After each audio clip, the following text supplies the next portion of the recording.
you're building lasagna. It's multiple layers, right? Yep. So you have like the top layer, it's the red sauce, right? That's the identity protection, your users and your people. Yep. You've got, the layer of pasta, right? Which is the monitoring and EDR and the things to sort of protect the walls, right? And then obviously, okay, is it like ricotta cheese or what's the cheese that goes, and next layer, right? Which is really it's got to be ricotta. Yeah. Right. We're talking about resilience, and in each of these things, though, you're talking about sublayers. So even within identity, it's like, okay, do I have MFA, but also like a LastPass that is credential management, right? Or some other tool, right? So there's sort of layers within that. Then within the security or walls, you're talking, probably managed detection and response and, some other tool or visibility that's sort of doing that, right, for protection, and patching as a piece of protection and all that sort of stuff.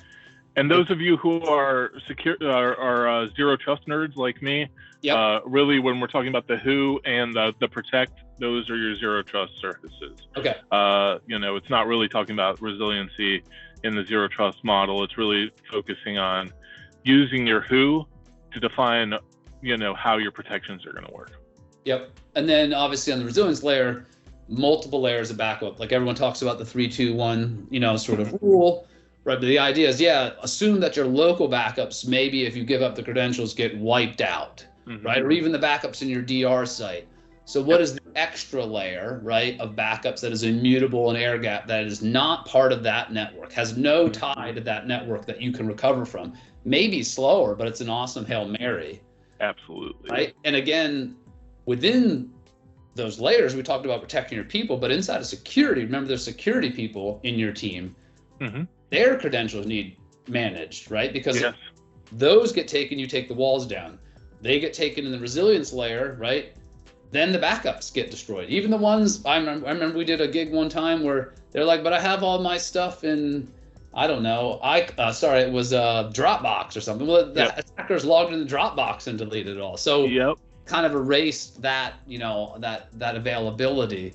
So I think what you're saying is multiple layers, right? But really the three key things to focus on are identity, right?